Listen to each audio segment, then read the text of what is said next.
Demak, Qur'onni o'rganishlikda, Qur'onni o'qishlikda, Qur'on unga mashaqqat bo'lganlarga, o'rganishligida, Qur'onni o'rganishda mashaqqat chekadiganlarga, qiynaladiganlarga lahu ajron dedilar payg'ambar alayhisolatu vasallam.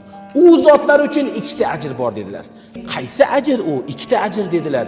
Aynan shunday ajrki, ajrul qiroati va ajrul mashaqqati dedilar.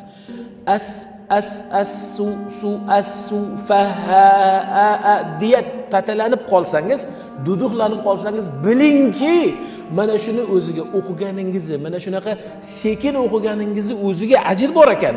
Endi qiynaldingiz-ku.